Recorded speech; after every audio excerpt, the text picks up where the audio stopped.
So, gusto mong turuan yung anak mo na magbasa. Gusto mo rin na ma-follow up siya sa reading niya kasi feeling mo nahuhuli na siya. Pero ang nagiging problema mo, saan ako mag-start? Tapos paano? Ano bang sisimulan ko? Ang dami, 'di ba? Iniisip mo, letter names, may letter sounds. Paano ba? Hindi naman ako teacher. Sasabihin ko sa'yo, kahit hindi ka teacher, kayang-kaya mo. I have this story, no? Before ako naging teacher, I am a nurse. Talagang nagtatrabaho talaga ako sa hospital.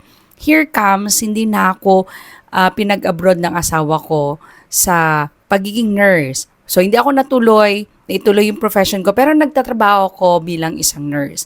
Tapos, dahil hindi natuloy, kumuha ako ng teaching units. Pero, sasabihin ko sa'yo, na nagtuturo na ako before pa ako, I should say, before pa ako nag-enroll. So, hindi ko talaga alam, wala pa akong anak nun. So, tinuruan lang ako ng friend ko na yun yung tuturo ko sa'yo ngayon.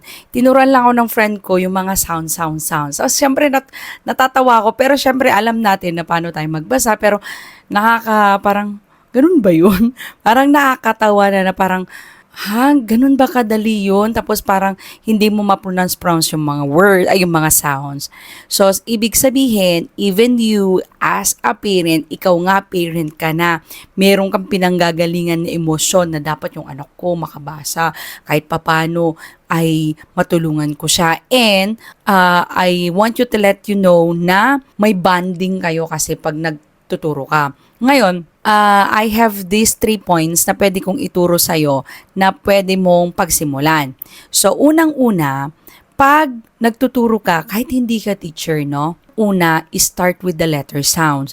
Kung beginner, halimbawa 4, 5 years old, 6 years old, talagang wala ka pa siyang alam, letter sounds muna. Huwag ka munang magturo ng letter names, yung A, B, C, D. Merong perfect time para ituro mo yon. Dapat, kung itinuro mo yon, hindi yung porket ikaw ay adult na, uupo na lang kayo magtuturo ko. Hindi rin naman. Since mas mabilis ang grasp mo bilang isang adult na, open the YouTube, hanap ka ng nagtuturo lang ng pure sounds, wala mo ng letter names, aralin mo, saglit lang naman yon.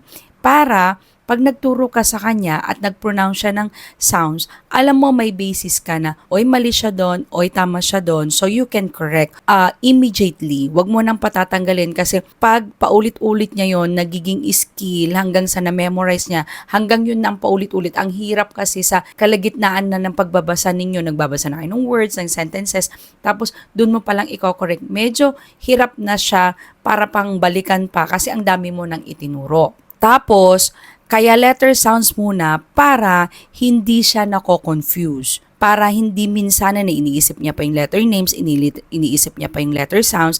Imagine, ang papabasa mo lang naman ay sun, wala namang S-U-N. Number 2, sa first week nyo, kada week, limit mo lang ng mga letter sounds. Sa akin talaga 1 letter a day. Pero, kung ang hirap yung bata, pwede ng 3 letters per week. Sa akin, Monday, 1. Pag hindi niya nakuha, review ko on the second day. O di isa pa lang yan. On the second day ay third day, kung hindi niya nakuha, review. Tapos, turo ka ulit ng isang letter. Review. Kung nakuha niya, edi next. So, bale, pwedeng maximum of 5 and pwedeng average of 3. Kung hindi kaya, 2. Depende talaga sa bata. Pag mas kokonti kasi yung binabasa niya, mas natatandaan niya yung fewer sounds, tapos may mastery. Why?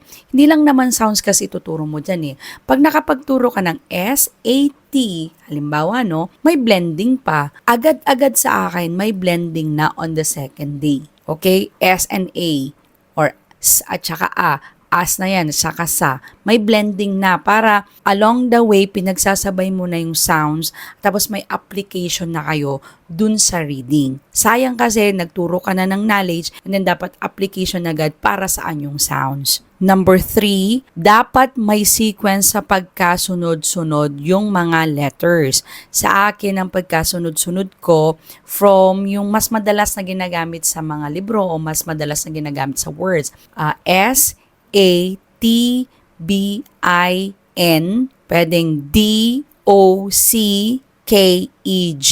And ang hinuhuli ko, follows na yon, at tapos ang hinuhuli ko yung X, Y, W, Z.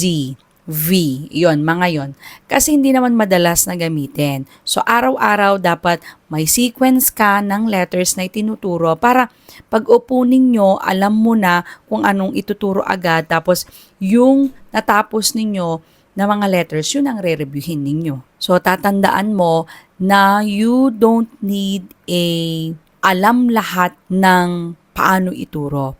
By and by, matututunan mo yan. As long as you start, nagturo ka sa kanya, alam mo na, tinuro ko na yung first 3 steps na pwede mong gawin, tatandaan mo, mama, na pag upo ninyo ay hindi agad dapat makuha niya agad to O, hindi ganun yung, dapat ma-memorize namin agad ito.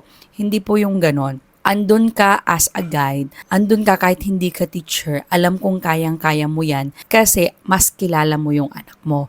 Always remember this, na you don't need a perfect teaching, just be consistent, be patient, and you will see progress along the way. This is Joyly Luis. See you on my next vlog. Comment down below kung meron kayong mga questions about teaching reading. See you po. Bye!